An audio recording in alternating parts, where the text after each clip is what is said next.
자, 잠언 16장 9절. 다 같이 한번 한 목소리로, 길지 않으니까요. 한번 같이 봉독해 보겠습니다. 자, 다 같이 시작. 사람이 마음으로 자기의 길을 계획할지라도 그의 걸음을 인도하시는 이는 여호와시니라. 아멘. 오늘 이 시간에 한번 말씀의 제목 한번 따라 봅시다. 끝이 아름다운 사람. 뭐가 아름다운 사람? 네, 끝이 아름다운 사람이라는 제목을 가지고 함께 말씀의 은혜를 나누도록 하겠습니다. 자, 2015년도를 시작한 지 벌써 보름이 지났습니다. 오늘 우리 16일이죠. 보름이 지났죠. 24분의 1이 지났어요. 우리 송구영신 예배 때 막 여기서 막 여러분이 말씀 받고 막 기도 받고 했는데 벌써 24분의 1이 지났죠. 예, 그래서 여러분 벌써 보름이 지났다고 하니까 마음이 짠하네요. 예. 벌써 2015년도를 시작한 지 보름이 지났는데 엊그제 새해를 시작한 것 같은데 어느새 1월에 반이 지났습니다. 1월이 되면 사람들이 늘 새로운 계획을 세웁니다. 그죠? 여러분들은 뭐 하세요? 1월에 계획도 안 세우고 되는 대로 사세요? 1월이 되면 그래도 계획을 세우시죠? 송국 영신 예배 때 여러분들이 헌금 낼 때 거기다 기도 제목을 쓰잖아요. 그게 여러분이 한 해에 담고 있는 마음의 소원이잖아요. 그죠? 늘 새로운 계획을 세우고 새로운 기도 제목들을 여러분들이 정합니다. 새해가 밝으면 이렇게 다양한 계획을 세워보기도 하고 여러 가지 꿈을 꾸기도 하는 거죠. 그런데 정작 시작의 때 가장 중요한 것은 뭐냐? 시작 자체가 아니라 끝을 볼 줄 아는 안목입니다. 우리가 어떤 기도 제목을 시작 때 정했더라도 우리가 한 해를 마무리 지을 때, 우리 인생을 마무리 지을 때 그 기도의 제목이 이루어지는 게 더 중요한 거잖아요. 그러니까 시작의 때 정작 진짜로 중요한 것은 끝을 볼 줄 아는 안목이 있을 때 그 사람의 그 인생 자체가 참으로 하나님 앞에 존귀하고 성공한 인생이 될 겁니다. 다시 말해 시작의 때에 끝을 보고 가는 자세가 중요하다는 거예요. 그렇지 않으면 아무리 좋고 아무리 아름다운 시작도 소용이 없어요. 시작은 아름다웠어요. 시작은 좋았어요. 시작은 멋졌어요. 그런데 끝이 엉망이야. 끝이 다 망가졌어. 끝이 다 피폐해졌어요. 그럼 그 사람의 시작이 좋았던 것은 아무 의미가 없어지죠. 결국 마무리, 그 끝이 좋아야 그 모든 시작이 비록 연약했고 부족했을지라도 모든 것이 아름답게 마무리됩니다. 그래서 한 사람의 인생은 그 끝에서야 비로소 참된 가치를 알 수 있어요. 한 사람의 인생은요, 시작할 때는 모릅니다. 아니, 과정에서도 몰라요. 끝에 가봐야 그 사람의 가치가 정말로 존귀한 사람이었구나 알 수 있는 건 끝에서야 알 수 있습니다. 그렇기 때문에 성도가 새로운 시작을 하게, 우리가 1월이에요. 아직까지 1월이에요. 여러분 좌절하지 마세요. 아직 반이나 남았어요. 그렇게 생각하면 아직 많은 날이 남았어요. 여러분이 이 시작의 때에 항상 점검해야 되는 것은 하나님과의 관계입니다. 왜냐하면 여러분이 끝이 아름다우려면, 과정이 아름다우려면, 모든 마무리가 아름다우려면 하나님과의 관계에서 늘 여러분들이 늘 점검하고 늘 주님 안에서 여러분의 삶을 새롭게 해야만 여러분의 시작의 다짐이 마지막까지 아름답게 열매를 맺을 수 있기 때문입니다. 그래서 우리의 인생을 참된 길로 인도하시는 그 하나님이 우리 인생을 이끄시기 때문에, 그래서 잠언 기자는 이렇게 말합니다. 우리가 아까 봉독했던 잠언 16장 9절에 이렇게 말하죠. 사람이 마음으로 자기의 길을 뭐 할지라도, 우리가 새해에 뭐를 세웁니까? 계획하자 했잖아요. 여러분 계획 세우고 시작했잖아요. 여러분 송구영신 예배 때 여러분이 소원 예물을 드리며 마음에 수많은 계획들을 세웠을지라도 그것을 이루는 건 여러분이 아니라 그 걸음을 인도하시고 이루시는 이는 누구시니라. 그러니까 하나님과의 관계가 중요하죠. 여러분들의 기도로 한낱 그냥 공허한 외침과 메아리로 끝나는 게 아니라 열매로 맺어지려면 하나님과의 관계가 온전해야 하나님이 그 기도의 제목대로 인도해 주시는 줄 믿습니다. 새해 수많은 계획을 세운다 해도 그 걸음을 올바르게 인도하시는 하나님이 여러분과 함께 하시지 않으면 여러분이 뭘 바랬는지도 모르고 끝나. 그리고 여러분이 원했던 그 모든 것들이 여러분 하나의 열매도 없이 예수님께서 그 무화과 나무를 저주했던 것처럼 여러분의 인생이 피폐할 수도 있습니다. 그래서 그 주님의 인도하심, 그 주님의 돌보심에 대해서 시편의 기자는 이렇게 말합니다. 시편 119편 105절에 보면 이렇게 말하죠. 한번 다 같이 읽어볼까요? 시작. 주의 말씀은 내 발의 등이요 내 길에, 이 얘기가 뭐예요? 이게 은유적인 표현이죠. 또 말씀이 또 등이라고 생각하시는 것도 아니시겠죠? 예. 주의 말씀이 내 발의 등이고 내 길의 빛이다. 내가 가야 될 길, 내가 서야 할 곳, 내가 행해야 될 모든 것들을 환히 비춰주시고 인도해 주시는 분이 바로 하나님이고 바로 말씀으로 그 모든 것을 이끌어 가신다. 할렐루야. 그렇기 때문에 여러분의 그 시작, 여러분의 새해 계획들이 아름답게 여러분들이 마무러 지어지고 여러분의 새해 계획뿐 아니라 여러분의 인생의 계획들이 아름답게 여러분들이 열매 맺기 위해서는 주님의 인도하심을 반드시 받아야 되는 줄 믿습니다. 저는요, 오늘 이제 말씀에 이제 한 사람의 주인공을 통해서 끝이 아름다운 사람이 어떤 사람인가를 한번 돌아보려고 해요.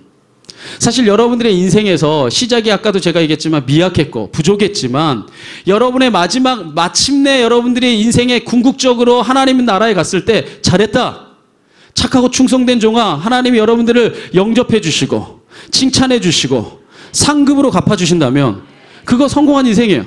아름다운 인생입니다. 그런데 여러분의 시작이 너무나 멋졌는데 마지막에 가서는 나는 너를 도무지 모르겠다라고 끝마침이 됐다. 그렇다고 한다면 그것만큼 안타까운 인생이 없을 겁니다. 저는 그래서 역설적으로 오늘 한 인물을 통해서 우리가 어떻게 끝이 아름다운 인생이 될 수 있는가를 한번 생각해 보려고 해요. 우리가 그 인물이 누구냐면 이 시간에 살펴볼 인물이 한번 따라합시다. 사울. 사울의 인생을 통해서 끝이 아름다운 인생이 어떤 인생인가? 반면 교사를 삼아서 사울이 이렇게 살아감으로 저의 인생이 오히려 패망하게 되었구나. 그렇다면 나는 반면교사 삼아서 하나님 앞에 더욱더 나아가는 자가 돼야지 결단하는 시간이 되기를 원합니다. 사실 사울은요, 시작이 아름다웠던 사람이에요. 시작이 너무나 창대했던 사람입니다. 시작이 너무나 멋졌던 사람이에요. 아멘 할 때까지 저는 하려고 그랬어요. 네. 시작이 너무나 대단했던 사람이에요.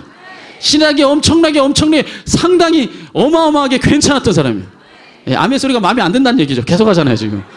사울은 대단했다니까요. 사울의 대표적인 장점만 따져도 7가지의 장점이 있었어요. 사울이 처음에 시작할 때 몇 가지 장점이요? 7가지. 그것도 시시한 장점이 아니라 대단한 장점이 7가지나 있었습니다. 제가 그 성경 하나하나 다 찾아봤어요. 그래서 오늘 여러분들이 이런 장점들이 여러분이 살아가면서 인생에 더딥혀지기를 간절히 원합니다. 할렐루야. 첫 번째, 이 사울에게 있었던 가장 큰 장점은 뭐였냐? 한번 따라해봅시다. 사울은 출중한 외모를 지니고 있었다. 어떤 외모? 출중한 외모. 여러분 이거 더딥혀지기는 어려울 수도 있겠다.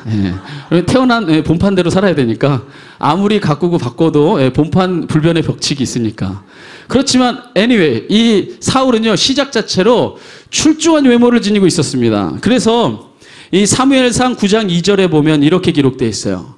여러분이 한번 읽어봅시다. 시작.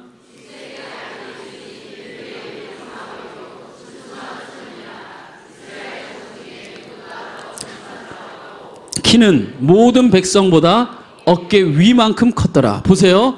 기스에게 아들이 있으니 그 이름이 사울이었대요. 근데 이 사람이 준수했대요. 괜찮았대요. 그런데 이스라엘 자손 중에서 얼마나 준수하냐면 그보다 준수한 사람이, 그러니까는 한 이 정도 되는 거지. 뭐 원빈 아니면 조인성 조인성 머리 하나는 되더라고요. 더 되더라고요. 그죠? 제가 예전에 얘기했잖아요. 전현옥 사모가 뭐죠? 이렇게 사람들 다치면 이렇게 재활치료해 주는 데서 일했어요. 그래서 좀 좋은 데서 일했어요. 좀 좋은 데서 일했는데 그 아테나의 여신 그 아이리스 2 그걸 하다가 정우성이 제가 전에 얘기했잖아요. 다쳤대요. 정우성이 다쳐가지고 그 병원에 들어오는 순간 모든 사람들이 오징어가 되더래요. 흰 티 하나를 입고 나타났는데 후광이 와, 예수님도 아닌데 그 주변에 있던 모든 남자들은 다 깨갱. 머리 하나는 더 큰데다가 그냥 준수하잖아요. 그죠? 그런 사람이 여기 한번 그냥 보는 것만도 은혜 되잖아요. 막 은혜가 넘실 출렁출렁. 이 사울이 그랬어요. 준수한 소년인데 이스라엘 자손 중에 이보다 더 준수한 사람이 없었대요. 그러니까 얼마나 그 사람의 외모가 훌륭했는지를 알 수 있습니다. 자, 보세요. 많은 사람들이 흠모할 만한 외모를 가졌다고 하는 건 분명히 큰 장점입니다. 누구에겐가 좋은 외모로 신뢰를 준다고 하는 건 장점이죠. 그런데 거기에다가 이 사울은요, 건강한 이 신체의 기골까지 장대했기 때문에 이스라엘에서 저는요, 가장 뛰어난 용사로 설 수 있는 자격이 있었어요. 아니, 자질이 있었어요. 명확하게 말하면. 이 사울이 이제 왕으로 세움을 받아야 되는데, 왕은요, 이 고대 시대의 왕은요, 흠이 있으면 왕이 못 됩니다. 왜냐하면 이 시대의 왕은 통치자로서의 역할만 하는 게 아니라 전쟁의 장수예요. 왕은 반드시 전쟁에서 우두머리가 돼야 됩니다. 그래서 어디에 몸에 흠이 있는 사람은요, 절대로 이 왕이 될 수가 없어요. 왜냐하면 전쟁에 나갈 수가 없으니까. 그러니까 장애인은 왕이 될 수 없었던 때예요. 그런데 장애인이 아닌 정도가 아니라 온 이스라엘 백성이 볼 때마다 와, 그냥 보고 있는데 감동이 될 만큼의 외모를 가졌다. 장점이 아니에요. 아니, 여러분이 안 가지고 있다고 해서 그렇게 대답 안 하는 거 아니고, 이거 잘생긴 그 외모로 많은 사람들을 휘어잡고 기골이 장대해서 이 왕으로서의 풍채를 가졌다고 하는 것은 분명한 장점이었습니다. 그래서 이 사울은요, 타고난 신체적 조건 때문에 제일 첫 번째는 왕으로 속된 말로 먹어줬어요. 그런 장점이 있었어요. 두 번째 어떤 장점이 있었냐? 사울은요, 한번 따라합시다. 사울은 순종의 사람이었다. 어떤 사람이었다고요? 순종하는 사람이었어요. 그래서 사울의 아버지 기스가 암나귀를 잃어버립니다. 얼마나 소중한 나귀였는지 하여튼 이 암나귀를 잃어버려가지고 이 사울한테 찾아와 명령합니다. 그래서 이 사울이요, 그 명령에 순종하기 위해서 이 암나귀를 찾아다녀요. 그래서 어떻게 찾아다녔는지 사무엘상 9장 3절에서 4절에 보면 이렇게 기록되어 있어요. 자, 사울의 아버지 기스가 암나귀를 잃고 그의 아들 사울에게 이르되 너는 일어나 한 사환을 데리고 가서 암나귀들을 찾으라 하매 그가 어디로 가요? 에브라임 산지와 또 어디로 가요? 살리사 땅으로 두루 다녀보았으나 찾지 못하고 포기 안 합니다. 어디로 갑니까? 살림 땅으로 두루 다녀보았으나 그곳에도 없어요. 그래서 어디로 또 갑니까? 베냐민 사람의 땅으로 두루 다녀보았으나 찾지 못합니다. 보세요. 이 사울이 아버지 명령에 에브라임 산지, 살리사 땅, 살림 땅, 베냐민 사람의 땅, 이게 그냥 지명만 얘기해서 그렇지 그 사람들의 땅이래요. 베냐민 지파의 땅이래요. 살림. 여러분이 안 다녔다고 해서 이렇게 대충 생각하지 마세요. 무려 4개의 지역에 그 사람들의 땅을 다 뒤지고 다녔대요. 아니, 대충 암나귀가 그게 뭐 얼마나 대단하길래 그냥 도저히 못 찾겠어요라고 중간에 포기해도 될 텐데, 이 다음에 이제 그 사환이 다른 제시를 하기까지, 다른 방법을 취해봅시다라는 얘기를 하기까지 계속 돌아다녀요. 그러니까 아버지가 시킨 명령에 그 순종하기 위해서 적당히 핑계대지 않고 끝까지 참으로 성실하게 자기의 맡은 본분을 행했어요. 얼마나 순종의 사람입니까? 요즘 애들 여러분 집에서 한번 심부름 한번 시켜보세요. 상전이 따로 없지. 그죠? 콩나물 하나 사오는데도 우리가 빌고, 그죠? 네 초콜릿도 하나 사 먹어. 이런 어떤 딜이 없이는 애들이 나가지도 않잖아요. 그래요, 안 그래요? 니네 암나귀 하나 사와 그랬더니 뭐지 암나귀가 아니라 뭐 하나 찾아와 했더니 막 중구 땅을 뒤집고 다니고 막 은평구를 뒤집고 다니고, 이 정도도 안 할 거야. 그런데 이 어마어마하게 많은 지명들을 다 찾아다니면서 아버지의 말에 순종하는 사울. 출중한 외모와 순종하는 마음을 지녔어요. 세 번째, 이 사울은 어떤 마음을 가지고 있었냐? 한번 따라합시다. 사울은 어떤 사람이었다? 포용하는 사람이었습니다. 사울은요, 진정으로 사람을 포용할 줄 알았어요. 그래서 자신의 사환이 자기에게 하는 충고까지도 기꺼이 받아들일 줄 아는 인품을 지니고 있었습니다. 사실 이 사울이 나귀를 찾지 못하고 방황하고 있을 때 사환이 와가지고 하나님의 사람에게 가서 의견을 구하고자 하고 말합니다. 하나님의 사람에게 한번 물어봅시다, 이렇게 말해요. 그러자 사울이요, 즉각 사환의 말을 받아들여서 행동으로 옮깁니다. 한번 사무엘상 9장 10절 말씀 한번 다 같이 읽어봅시다. 시작. 사울이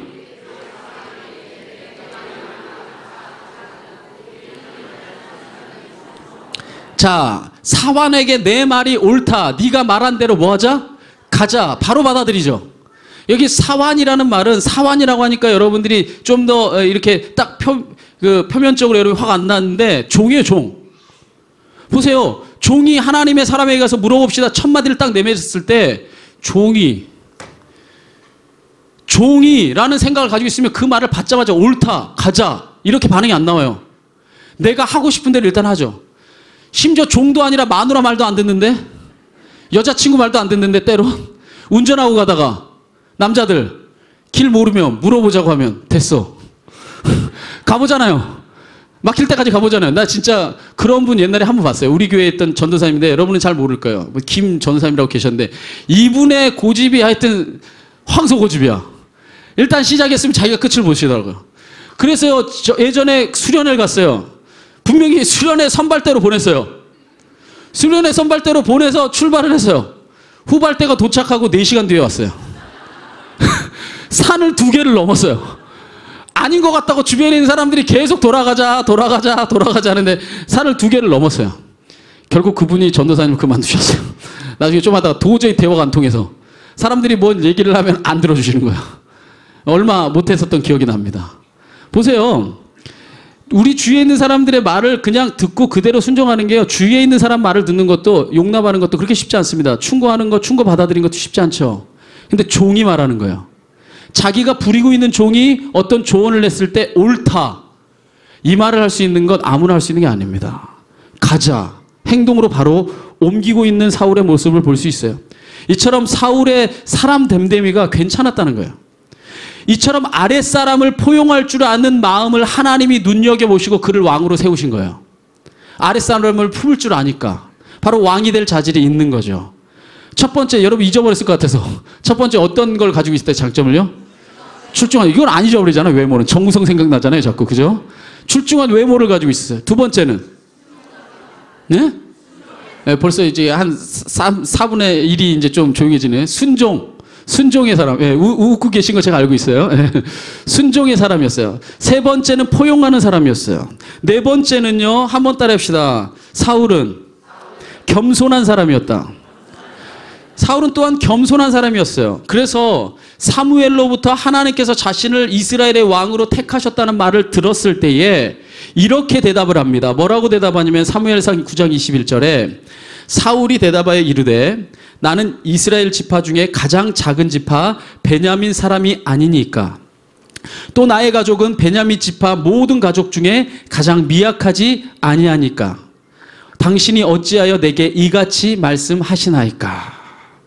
보세요. 사무엘이 너를 왕으로 세울 거라고 이 하나님의 약속의 말씀을 사울에게 말해줬어요. 그때 한 첫 마디가 바로 이 고백입니다. 자, 이 고백을 한번 보세요. 여기서 나는 이 이스라엘 지파 중에 가장 작은 베냐민 지파 사람입니다. 이 말은 일견 이해가 갑니다. 물론 이제 조금 했던 지파, 이제 나중에 사라지는 뭐 시므온이나 단 지파 같이 조그만 지파 있었지만 베냐민 지파 중에서 작은 거 맞아요. 그렇게 큰 지파는 아닙니다. 그런데 사울이 어디서 겸손한 걸 알 수 있냐면 또 나의 가족은 베냐민 지파 모든 가족 중에 가장 미약하지 않습니까? 이거는 증명할 길이 없는 말이잖아요. 그래요, 안 그래요? 아니, 베냐민 지파가 작다고 하는 것은 이해가 가지만 베냐민 지파 중에 우리 가족이 가장 작대요. 가장 연약하대요. 아니, 이스라엘의 왕으로 세울 만하고 다른 사람이 볼 때 준수한 외모와 기골이 장대한 이런 장수의 풍채를 가졌다면 그 집안을 알아주는 집안일 수 있어요. 그런데 우리 집안이 가장 작은 집안이라고 이야기하는 것은요, 자기를 낮추는 얘기예요. 믿으십니까? 사울이 처음에 겸손을 드러내는 사람이었어요. 겸손한 사람이었어요. 괜찮은 왕으로서의 자질을 충분히 갖고 있었던 사람입니다. 다섯 번째, 사울은 게다가 여러분이 제일 중요하게 생각하는 것 한번 따라합시다. 사울은 어떤 사람이었다? 영성의 사람이었어요. 여러분 제일 중요한 거 아닙니까? 하나님 나라의 이스라엘 거룩한 백성의 지도자가 될 사람이라면 영성의 사람이라고 하는 게 제일 중요하잖아요. 이 사울은요 얼마나 영성의 사람이었던지 하나님의 영에 감동되어서 예언까지 한 사람입니다.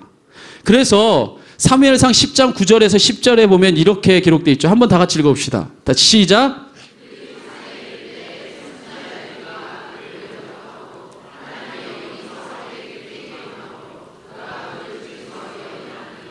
자, 보세요. 이 하나님의 영이 사울에게 임하여서 무엇을 했다고 성경이 기록해요? 예언을 했대요. 예언을. 하나님의 말씀을 예언할 정도의 영성을 지니고 있었던 사람이 바로 이 사울입니다. 그러니까 하나님 나라 백성의 리더가 될 만하죠. 그런데 게다가 성경은요 사울에게 리더가 되게 하려고 하나님의 영이 사울에게 어떻게 임했다? 이렇게 감동이 없어. 크게. 좀 감동 있게 시작. 크게 임했죠. 크게. 그냥 임한 게 아니라 아주 하나님의 영이 사울에게 크게 임합니다. 그래서 그들 중에서 바로 예언을 하는데 예언을 하는 게 별 볼 일 없는 사람들한테 예언한 게 아니에요. 동네 사람 모아놓고 예언한 게 아니에요. 누구 무리 가운데서? 선지자 무리들, 그러니까 쉽게 말하면 목사님들 앞에서 예언을 한 거예요. 선지자님들의 무리들 안에서 예언을 할 정도다. 그러니까 선지자들이 그 예언을 들었을 정도니까 선지자들보다 강력한 하나님의 영성의 임재하심이 있었던 거죠. 왕으로서 이처럼 영성에 사로잡힌 사람이라면 장점이에요. 그렇지 않습니까? 자, 잊어버렸을까 봐. 첫 번째 뭐를 가지고 있었다고요? 첫 번째 자꾸 잊어버릴 것 같으면 저를 보세요. 예. 괜찮은 외모로 바꿔요, 그러면. 예. 예, 이렇게 시험 드는 사람이 얼굴에 보이네. 출중한 외모를 가지고 있었고, 예, 저를 그럼 보지 말고 뒤에 있는 정우성을 생각하세요. 그 다음에 순종하는 사람이었고, 또 뭐 해주는 사람? 포용할 줄 아는 뿐 아니라 내가 가장 작다고 뭐라고 말할 줄 아는 사람, 겸손을 드러낼 줄 아는 사람, 게다가 하나님의 영이 강력하게 임했던 예언까지 했던 사람. 여섯 번째는요, 이 사울이 어떤 장점을 가지고 있냐면요, 한번 따라해봅시다. 사울은 기다릴 줄 아는 자였다. 할렐루야. 이게 왕으로서요 진짜 좋은 덕성입니다. 기다릴 줄 안다고 하는 것은요, 누군가 기다려줄 줄 아는 존재라고 하는 건요, 그 사람 정말 리더로서의 훌륭한 자질을 갖고 있는 거예요. 근데 이 사울이요, 자신의 숙부를 만납니다. 이 사무엘의 이제 말씀을 듣고 자신의 숙부를 만나요. 근데 자신의 숙부를 만났을 때 아직 하나님의 말씀이 이루어지지 않았으니까 자신이 이스라엘의 왕이 될 것이라는 걸 함부로 떠들지 않습니다. 입이 무거워요. 함부로, 나 숙부님, 작은아버님, 나 이스라엘 왕 된대요. 얼마나 좋은 얘기예요. 얼마나 흥분된 얘기예요. 초대왕입니다. 제일 첫 왕이에요. 그런데 그 일이 다만 이루어질 때까지 잠잠하게 조용하게 기다릴 줄 알아요. 그래서 사무엘상 10장 16절에 보면 이렇게 기록되어 있습니다. 사울이 그의 숙부에게 말하되 그가 암나기들을 찾았다고 우리에게 분명히 말하더이다 하고, 다 같이 읽어봅시다. 시작. 사무엘이 말하던 나라의 일은 말하지 아니하니라. 자기의 일어난 신변적인 일은 얘기했는데 나라의 일, 사무엘이 말해줬던 나를 이스라엘의 초대왕으로 세웠다는 이 말은 한마디도 하지 않습니다. 뭐 할 때까지? 이루어질 때까지. 어떤 일이 진행될 때 경거망동하지 않고 잠잠히 기다릴 줄 안다고 하는 것은 리더에게 있어서 크나큰 장점이에요. 기다림의 영성 없이 하나님 앞에 쓰임받은 인물이 없어요. 생각해 보세요. 아브라함, 요셉, 모세, 다니엘, 모든 하나님의 사람들은 한결같이 기다림의 영성이 있었어요. 기다리는 시간이 있었어요. 참고 인내하는 시간이 있었습니다. 그리고 마침내 하나님이 그를 사용하기에 합당한 때에 주님의 시간에 주님의 방법으로 주님의 섭리를 따라 사용한 줄 믿으시기 바라요. 사울에게는 이러한 장점이 있었습니다. 마지막으로 사울에게 기록되어 있는 마지막 7번째 장점은 뭐냐? 중요하죠. 마지막으로 따라합시다. 사울은 뭐가 있는 사람이었다? 마치 유비처럼 덕이 있었던 사람입니다. 그래서 자신이 왕이 되는 걸 반대하는 사람이 있었어요. 사울이 왕 되는 거 반대하는 사람 많았어요. 사울이 왕 되는 거 반대한 사람들을 그들을 덕으로서 품어줍니다. 처음에 괜찮았어요. 이 정도면 괜찮지 않아요? 이런 사위 맞이고 싶지 않아요? 이런 아들 낳고 싶지 않아요? 뭐 아멘도 안 하고 여러분들 뭐 막 살기 바라요? 예, 딸 셋 있는 사람들 아멘 크게 하죠. 이런 사람 만나고 싶잖아요. 덕이 있었습니다. 자기에게 반대하는 사람도 품을 줄 아는 그런 훌륭한 그런 인품을 가진 사람이었어요. 왕으로서 참으로 훌륭한 인품이라 아니할 수 없습니다. 그래서 사무엘상 11장 12절과 13절에 보면 이렇게 기록되어 있습니다. 자, 이 사울이 왕 되는 걸 반대하는 사람들, 그 사람들을 두고 백성이 사무엘에게 이르되 사울이 어찌 우리를 다스리겠느냐 한 자가 누구니이까? 그들을 끌어내소서. 우리가 뭐 하겠나이다? 죽여버리겠습니다. 사울을 왕으로 삼으면 안 된다고 말한 사람들 누굽니까? 백성들이 소리치는 거예요. 그 사람들 끌어다가 오늘 이 시간에 내가 죽이겠습니다. 그때 누가 말리냐? 사울이 말려요. 사울이 이르되 이날에는 사람을 죽이지 못하리니 여호와께서 오늘 이스라엘 중에 뭐를 베푸셨다? 구원을 베풀기 원한다. 죽이지 마라. 하나님은 구원을 베푸신 하나님이다. 그러니까 자기를 적대했던 사람들을 다 해치워 준다는데 그걸 말렸던 사람이에요. 얼마나 덕이 있는 사람입니까? 오히려 자기를 반대하고 자기를 적대했던 사람들을 사울이 끝까지 변호해 주는 것을 보게 됩니다.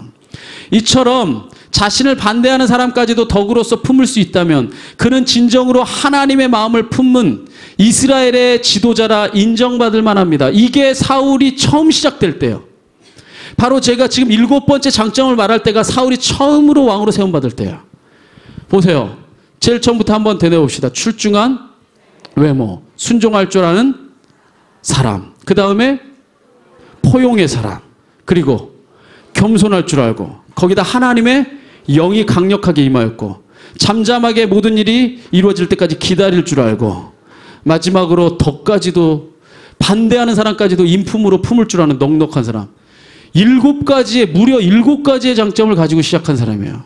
얼마나 시작이 창대합니까? 얼마나 시작이 대단합니까? 그런데 이와 같던 사울이 바로 그가 이 너무나 좋았는데 왕으로 세워진 후부터 급전직하, 완전히 가파르게, 여러분이 사무엘 상서를 읽어보세요. 왕이 되자마자 급전직하, 아주 가파르게 인생이 아주 그냥 처박합니다. 아주 그냥 급하게 내려가요. 자, 패망을 향해 달려가는 이 사울. 그런데 이 사울이요, 사실은요, 급하게 저의 인생이 패망의 길로 간 것 같지만 단 한순간에 무너진 게 아닙니다. 사무엘이 가서 말리고, 하나님이 직접 나타나셔서 저를 말리고, 끊임없이 저의 인생의 경종을 울림에도 불구하고 돌이키지 않은 게 그의 잘못이었어요. 하나님의 음성을 듣지 않습니다. 그래서 그의 시작이 창대했는데 끝이 아름다운 사람이 되지 못했어요. 끝이 오히려 하나하나씩 다 망가져버리고, 하나님이 그렇게 하지 말라고 끊임없이 사무엘을 통해서 말했음에도 불구하고 저의 인생이 모두 일그러져 버리는 걸 보게 됩니다. 사울이, 우리 아까 잠언 16장 9절 말씀을 빗대어서 말하자면, 사울이 마음으로 자기의 길을 계획했을지라도 그의 걸음을 인도하시는 하나님께 묻고 자기 인생에 대해서 겸허하게 돌아볼 줄 알았어야 했건만 그는 하나님 앞에 그렇게 하지 못했어요. 만약 그가 자기 인생을 계획했을지라도 인도하시는 하나님 바라보고 자기 인생의 길을 묻고 잘못했다면 돌이켰다면 그의 인생도 다윗처럼 창대했을 줄 믿으시기 바랍니다. 자, 그러나 그러한 과정들이 사라짐으로써 차츰 멸망의 길로 가다가 마침내 길보아 전투에서 처참하게 죽임을 당하고 맙니다.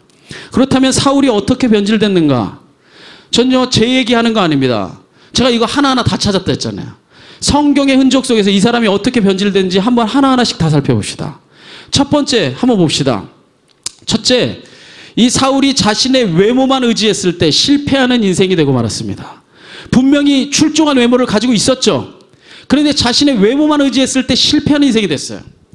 자, 왜냐? 저를 보세요. 사울은 제가 아까 말했지만 이스라엘 모든 사람들 가운데 저보다 준수한 사람이 없었다 했어요. 그러니까 이스라엘의 최고의 장수는 누구예요? 사울이죠.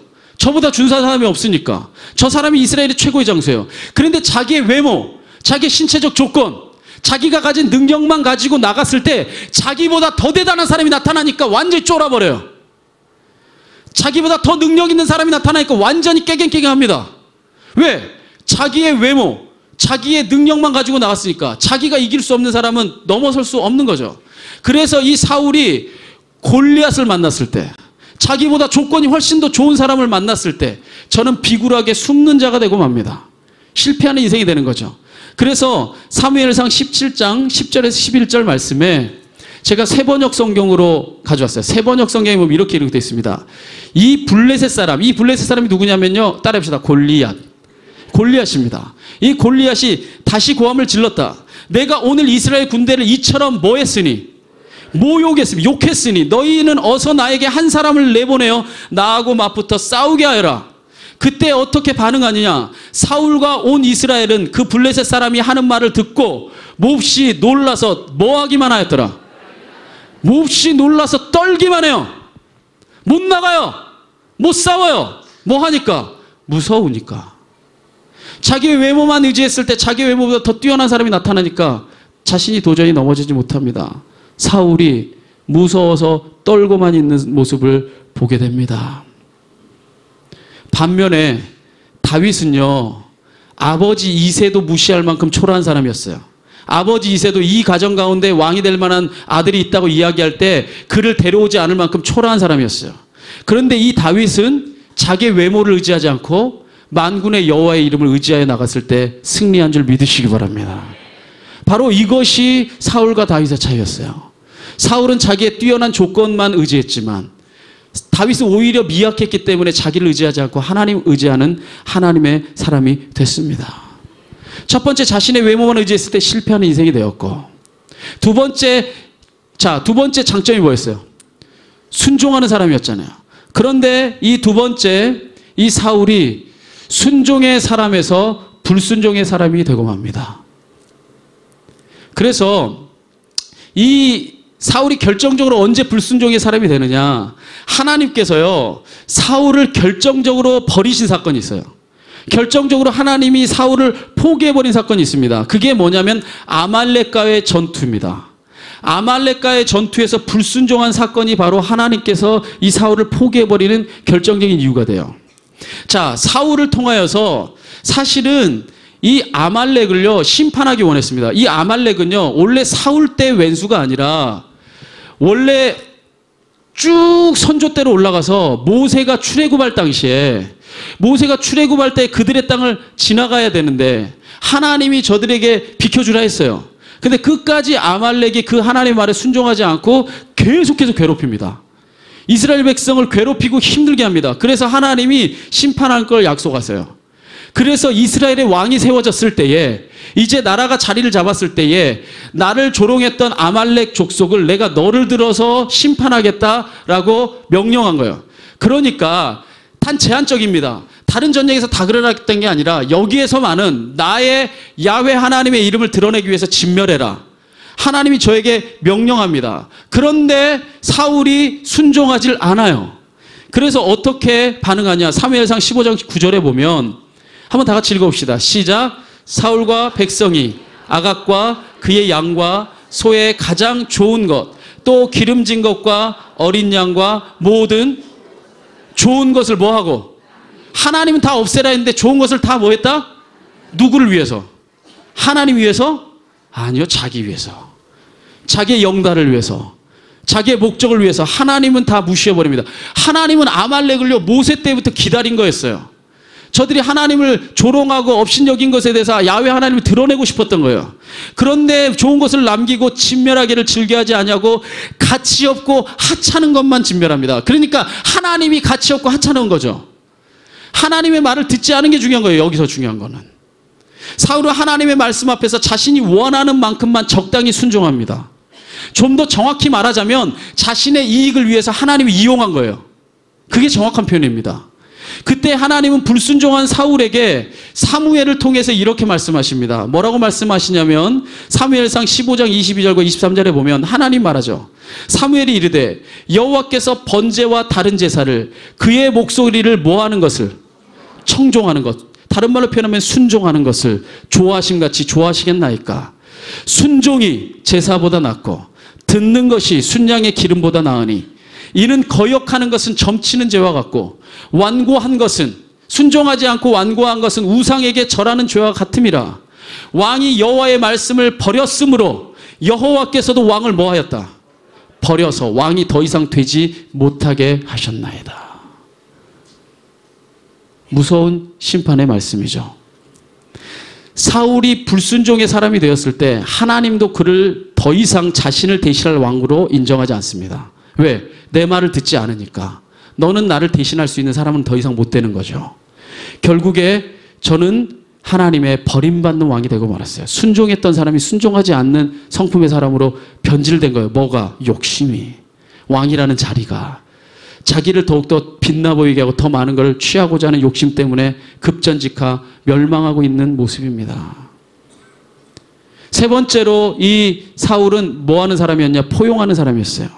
그런데 이 포용하는 사람에서 이 사울이 어떤 사람으로 변질되느냐? 포용의 사람에서 편협한 사람이 되고 말았습니다. 본래 사울은 아까도 말했듯이 자신의 종이 하는 말도 옳다, 들을 줄 알고 가자, 행할 줄 알았어요. 그죠? 아까 우리가 말씀 통해 봤죠. 그런데 그런 아랫사람의 말도 넉넉하게 경청할 줄 아는 사람이었는데 욕심이 그를 지배했을 때에 다윗이 죽음을 무릅쓰고 바로 이스라엘을 구원하고 사울에게 블레셋과의 전투에서 승리를 안겨줍니다. 그럼에도 불구하고 단 한마디 말 때문에 은인을 적으로 여깁니다. 보세요. 아까 사울과 이스라엘의 모든 장수들이 두려워서 떨고 있었어요. 그때 다윗이 나타나서, 혜성같이 나타나서, 다윗이 나타났을 때 골리앗이 뭐라 말하냐면요, 야, 너희가 나를 개로 여기냐?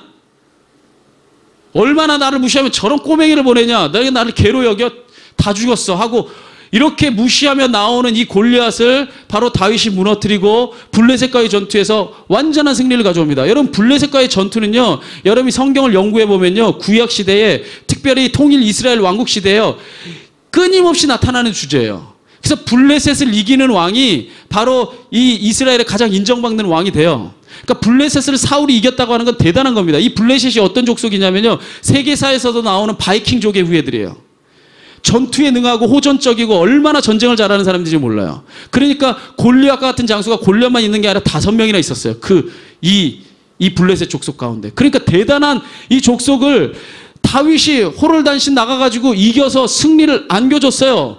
그럼 은인이잖아요. 그래요, 안 그래요? 은인인데 딱 한마디 말 때문에 적이 됩니다. 뭔 말이냐면 이 말이죠. 사무엘상 18장 7절에 한번 여러분이 한번 고백해 봅시다. 시작. 여인들이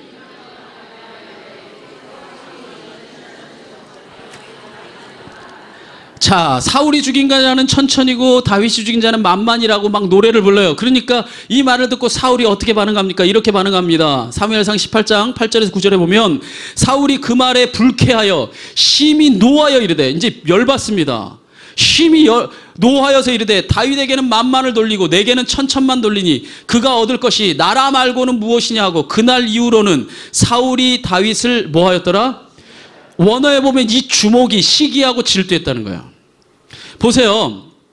여기서 여러분들이 어떤 글을 읽을 때, 어떤 역사적 사건을 볼 때 문자만 보면 아니고 맥락을 봐야 돼요. 자, 맥락을 봅시다. 이 여인들이 춤추면서 노래한 거는, 보세요. 춤추면서 노래할 때에 사울이 죽인 자는 천천히요 다윗이 죽인 자는 만만이라고 한 이 노래가 왕을 조롱하려고 한 노래예요? 아니에요. 블레셋과의 전투에서 승리해서 기뻐가지고 속옷치고 춤추며 기뻐서 한 노래입니다.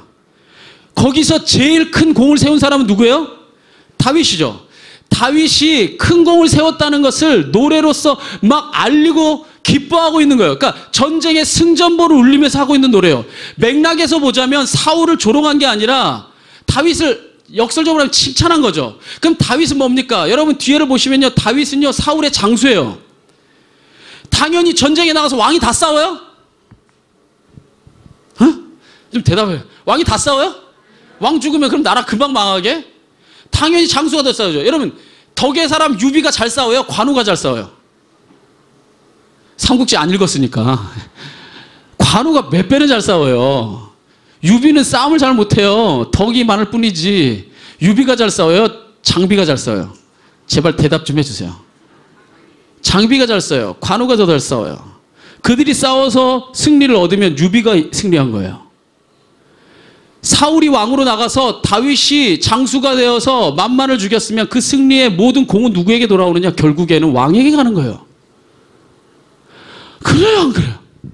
그런 거예요. 그런데 그 말 듣고 심히 불쾌하고 노하고 화나서 그때부터 시기하고 죽이려고 하는데, 그 마음이 얼마나 시기하고 질투하는 마음이, 악한 마음이 강했던지 그 다음 날에 바로 악령이 사울에게 임합니다. 결국 그 악독한 마음에 영이 임한 거예요. 그리고 나서부터 이제 사울이 다윗 죽이러 다니는 거예요. 얼마나 비극이에요. 아니, 자기 오른편에다가 이 장수를 세워놓으면 나가서 싸워 해놓고 모든 공을 자기가 다 먹으면 될걸. 시기하고 질투하고 얼마나 그 악독한 마음이 강했던지 포용하지 못하든지 악령까지 임하는 사울의 정말 비참한 모습입니다. 이 사건을 통해서 사울의 아름다웠던 모습들이 하나씩 사라져가는 걸 똑똑하게 보게 돼요.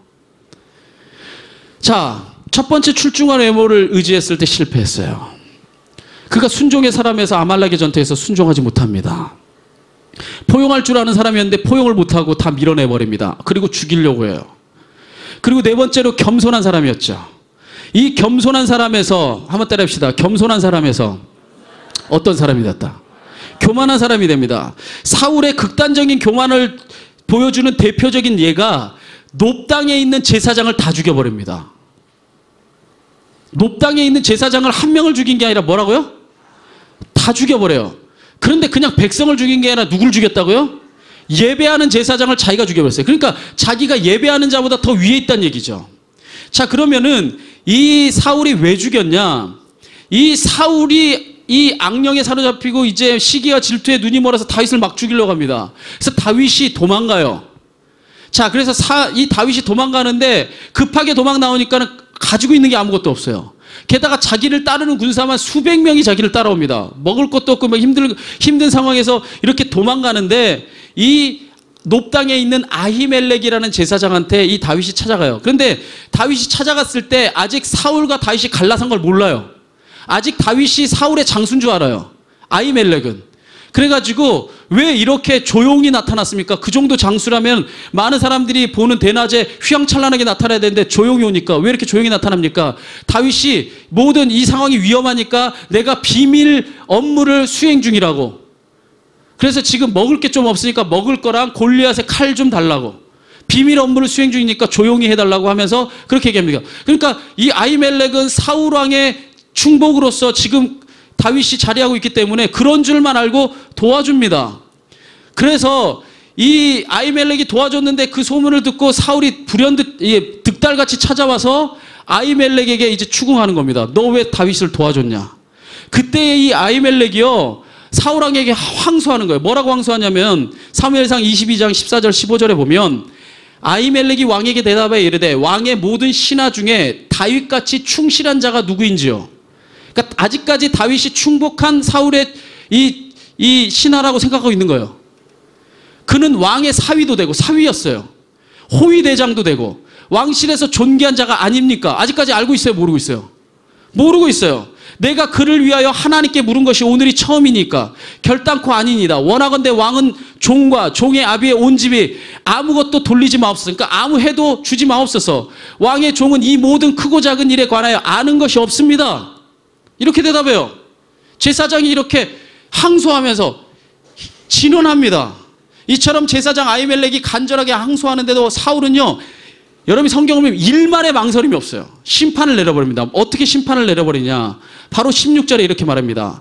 왕이 이르되 아히멜렉아 내가 반드시 죽을 것이요 너와 내 아비의 온 집도 그러하리라 하고, 그리고는 이 사울이 아히멜렉의 집뿐 아니라 아히멜렉이 거처하고 있는 이 놉당의 제사장들이 살고 있었어요. 제사장의 이 씨를 아예 다 말려버립니다. 그래서 사무엘상 22장 18절 19절에 보면 자 왕이 도액에게 이르되 너는 돌아가서 제사장들을 죽여라. 그렇게 말하니까 에돔 사람 도액이 돌아가서 제사장들을 쳐서 그날에 세마파 에봇을 입은 자 몇 명을 죽였어요. 제사장만 85명을 하루에 죽여버립니다. 근데 제사장만 죽인 게 아니에요. 제사장들의 성읍 노베 남녀와 아이들과 젖 먹는 자들 애기들과 소와 나귀와 양들을 칼로 쳐서 다 죽여버립니다. 절 보세요. 얼마나 교만해요. 모르고 한 일이에요. 충분히 설명도 했고 항소도 했어요. 근데 다윗을 도와줬다는 이유 하나만으로 제사장 그래서요 나중에 이 길보아 전투를 갈 때는요 이 제사장이 없어요. 자기가 함께 예배 드려줄 제사장이 없어요. 얼마나 외로워져요. 교만이 끝을 당한 거죠. 하나님을 예배할 제사장 다 죽여버리고 하나님과 교통할 방법이 없어지는 거예요. 다 죽여버린 것뿐 아니라 제사장 성읍에 사는 남녀, 노소, 젖 먹는 어린아이, 게다가 짐승까지도 다 죽여버리는 얼마나 교만합니까? 실로 처참한 광경이라 아니할 수 없죠. 단지 개인적인 감정 때문에 제사장뿐 아니라 수많은 이 성읍의 사람들을 죽여버리는, 그리고 자기 마음대로 하나님을 예배하는 이 제사장의 생사를 주관한다고 하는 것, 바로 이게 가장 교만의 극치였던 거예요. 자, 다섯 번째, 이 다윗이 가지고 있던, 아니, 사울이 가지고 있던 장점이 뭐예요? 아까 하나님의 영이 크게 임해 예언까지 했다 했죠. 자, 이 영성의 사람에서 이 사울이 악령의 지배를 받는 자가 됩니다. 영성의 사람이었는데 악령의 사람이 돼요. 그래서 사울이 하나님과 사람을 향해 악한 마음을 품었을 때 더 이상 그는 하나님의 마음을 품은 사람이 아니었어요. 악한 마음을 품는 순간 더 이상 그는 하나님의 마음을 지니고 있는 사람이 아니었어요. 그래서 그는 악령의 지배를 받는 자가 되고 맙니다. 그 흔적들이 성경 곳곳에 있어요. 다 찾아보지 않고 두 개만 읽어봅시다. 다 찾아보면 너무 많으니까. 삼상 16장 14절 말씀 한번 다 같이 읽어봅시다. 시작.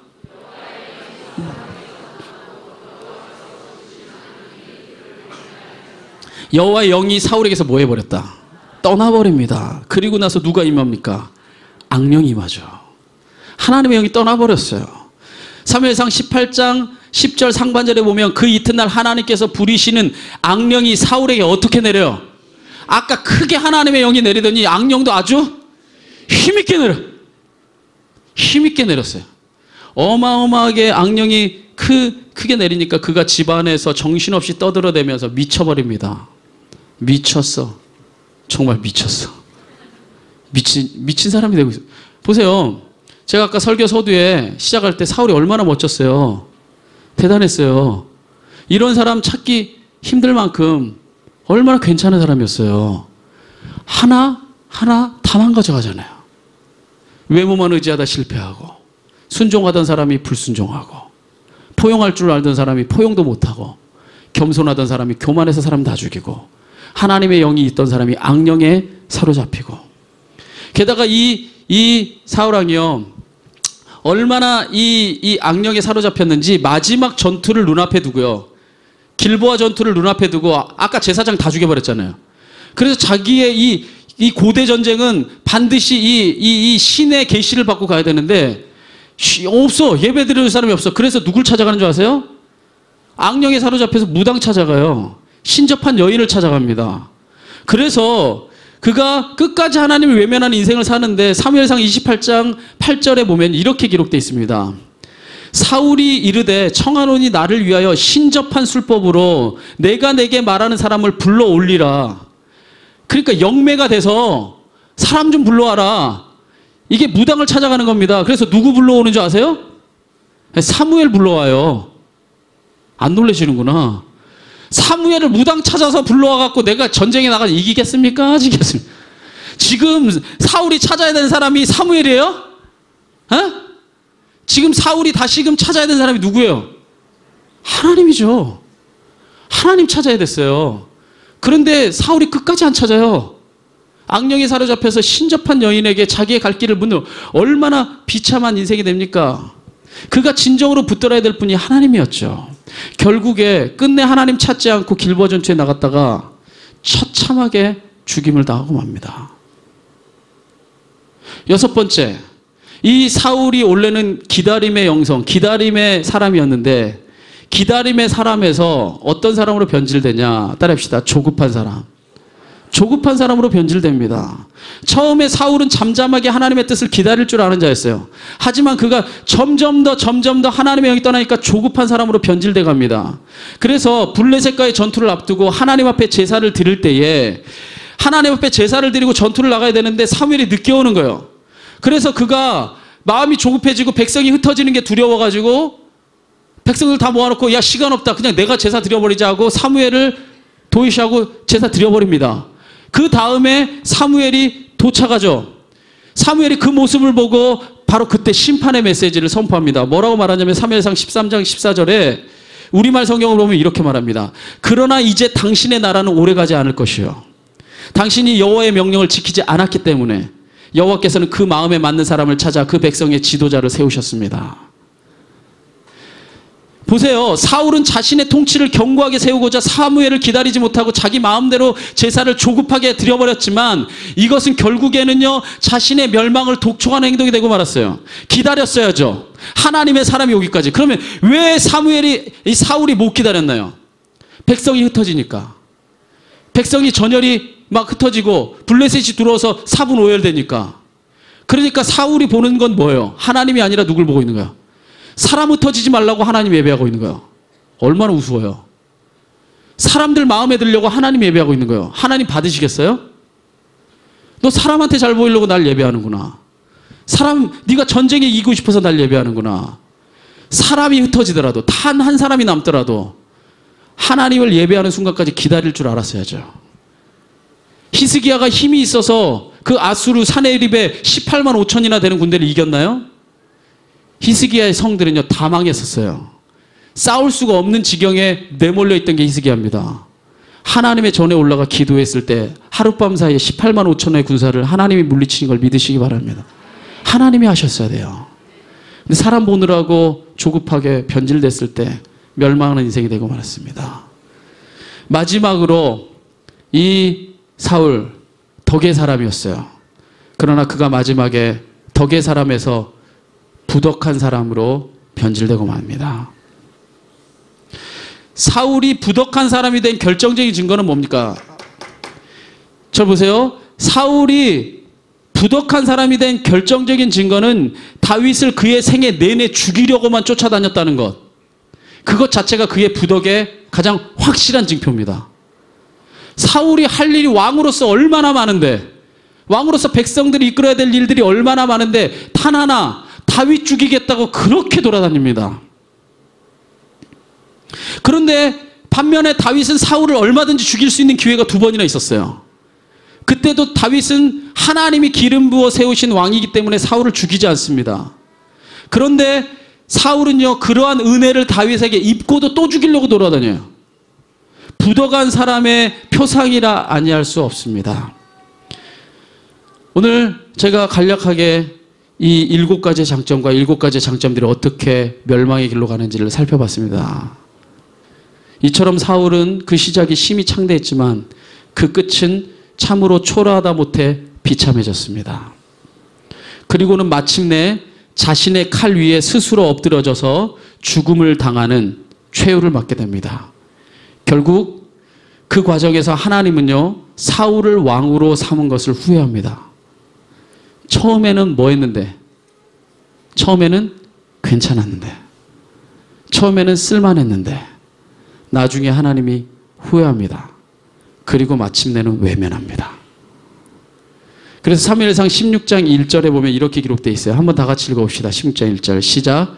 여호와께서 사무엘에게 이르시되 내가 이미 사울을 버려 이스라엘 왕이 되지 못하게 하였거늘 내가 그를 위하여 언제까지 슬퍼할래?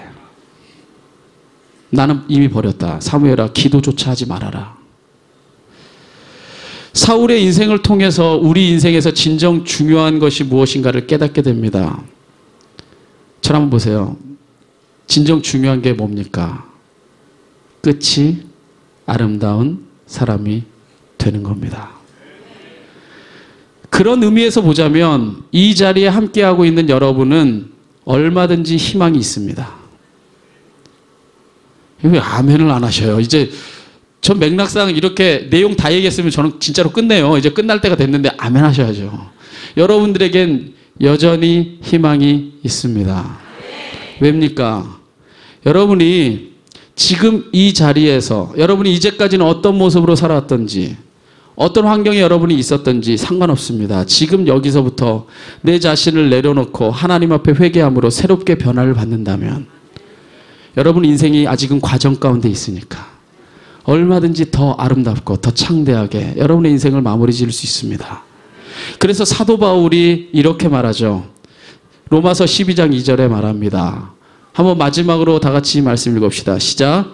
너희는 이 세대를 본받지 말고 오직 마음을 새롭게 함으로 변화를 받아 하나님의 선하시고 기뻐하시고 온전하신 뜻이 무엇인지 분별하도록 하라. 할렐루야. 하나님의 선하시고 기뻐하시고 온전하신 뜻이 무엇인지 분별하기 위해서는 하나님과 교제해야 됩니다. 그분과 동행하는 삶이 돼야 됩니다. 그리할 때 우리의 삶에서 하나님의 뜻을 더 깊이 알 수 있고 날이 갈수록 하나님이 원하시는 모습에 더더욱 합당한 모습으로 변화되어 갈 겁니다. 하나님의 선하신 뜻, 하나님의 기뻐하시는 뜻, 하나님의 온전하신 뜻에 날이 갈수록 점점 더 합당한 사람, 그래야 해서 다윗처럼 내 마음에 합한 자라 인정을 받는 자가 될 줄 믿습니다. 아무쪼록 자신이 걸어온 인생의 여정을 돌아볼 여유도 없이 무작정 앞만 보고 달려가는 모습을 내려놓으십시오. 저는요 이 시간에 여러분이 그 가장 분주한 모습을 무릎 꿇고 내려놓기를 원합니다. 여러분 이렇게 귀한 시간 하나님 예배하러 왔잖아요. 이 귀한 시간이 여러분 헛된 시간이 되지 않기 위해서 여러분의 분주했던 모습, 여러분의 모든 소란스러웠던 것, 여러분의 과거들을 내려놓고 한번 여러분의 갈 길들을 한번 깊이 묵상하면서 조명해 보시기 바랍니다. 내가 지금 하고 있는 일이 하나님 앞에 의미 있는 일인가? 내가 가고 있는 방향이 정말로 옳은 목적과 옳은 방향에 있는가? 그러한 물음을 던질 때 우리의 삶이 좀 더 하나님의 뜻에 합당한 모습으로 변화될까요? 보세요. 하나님과의 교제를 잃어버린 사울에게 7가지 장점은 아무런 영향력도 발휘하지 못하고 아무 의미도 없었고 아무 쓸모가 없었어요. 오히려 그 장점들이 더 악독하게 쓰였을 뿐입니다. 반면에 하나님과의 교제에 힘썼던 다윗은 별다른 장점이 없었음에도 불구하고 엄청나게 창대한 자가 되었고 마침내 내 마음에 합한 자라는 하나님의 인정을 받게 됐어요. 내 마음에 꼭 드는 사람이라는 겁니다. 오늘 여러분에게 도전합니다. 여러분 인생에서 하나님에게 여러분의 갈 길을 묻고 여러분의 끝을 하나님의 나라를 두고 걸어간다면 여러분이 의미 있는 족적을 남기게 될 겁니다. 오늘 말씀 정리하겠습니다. 한번 생각해 보십시오. 아브라함의 시작은 실로 평범했습니다. 시작이 너무나 평범했던 사람이에요. 그러나 아브라함이 마침내 이삭을 번제로 드리는 사건을 정점으로 믿음의 조상이 됐어요. 끝이 얼마나 아름답습니까? 요셉의 시작은 형들의 버림받음, 외면받음으로 시작됐습니다. 그러나 그의 마지막은 애굽에서 이스라엘 백성을 탄생시켰고 모든 가족을 용서하였고 하나님의 이름을 높이는 마침내 위대한 사람이 되었습니다. 또한 다니엘은 어떻습니까? 시작이 비참한 포로였습니다. 버림받은 포로였습니다. 그러나 그가 세계 열강의 왕들 느부갓네살, 벨사살, 다리오 왕, 고레스 왕에 이르기까지 수많은 열강의 왕들이 그 이름 앞에 무릎 꿇고 하나님을 찬양하는 마지막이 너무나 멋진 사람이 됐습니다. 끝으로 예수님 어떻습니까? 목수로 시작했어요. 아무도 알아주지 않는 낙고천한 말구 위에 태어나셨습니다. 미천한 모습으로 시작됐지만 그의 마지막에 십자가를 지시고 우리를 위해 죽으셨을 때 가장 찬란한 구원의 역사를 마지막에 이루시고 우리의 구세주가 되셨습니다. 그리하여 하나님께는 영광이요 이 땅에는 평화를 주는 자가 됐습니다. 이처럼 끝이 아름다운 인생이 되는 것, 그것이 저와 또한 여러분들의 진정한 소원이 될 수 있기를 진심으로 축원합니다. 우리 이 시간에 잠깐 기도하겠습니다.